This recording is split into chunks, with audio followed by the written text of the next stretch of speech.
तुम्ही पाहत आहात MCN न्यूज मराठी। बुलढाणा जिल्ह्यातील खामगाव शहरातील सिमेंट रस्त्याचे काम गेल्या 2 वर्षांपासून सुरू असले तरी हे काम अद्यापही पूर्ण झाले नाही। आजही प्रमुख रस्ते कामाच्या प्रतीक्षेत आहेत, तर काही रस्त्याचे काम अर्धवट पडून आहे। एवढंच नव्हे तर शहर पोलीस स्टेशन समोर रस्ता कामाच्या नावाखाली केलेले खोदकाम आता त्रासदायक ठरू लागले आहे। याबाबत अधिक चौकशी केली असता गेल्या 8 ते 9 महिन्यांपासून कंत्राटदार कंपनीचे कामाचे बिलच निघाले नाही। त्यामुळे या कंपनीचेच हे काम थांबवून आपला घासा गुंडाळला आहे।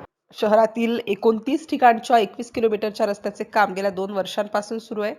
काम अनेक वेळा बिलाअभावी धीमे गतीने सुरू होते, त्यामुळेच पाहिजे त्या कालावधीत सदर कंत्राटदार कंपनीने हे काम पूर्ण केले नाही। शहरातील ज्या भागात रस्ता काम करण्यात आले त्या रस्त्यांचा कडा भरलेल्या नाहीत, काही ठिकाणचे रस्ते जोडले नाही, त्यामुळे आजही हे रस्ते अर्धवट पडून आहेत। एवढेच नव्हे तर शहर पोलीस स्टेशन पासून तर महावीर चौकापर्यंतच्या रस्त्याचे काम आजही करण्यात आले नसल्याने स्थानिक नागरिक कमालीचे त्रस्त झाले आहेत। MCN न्यूज मराठी करिता शेख अजीज मोहम्मद, खामगाव।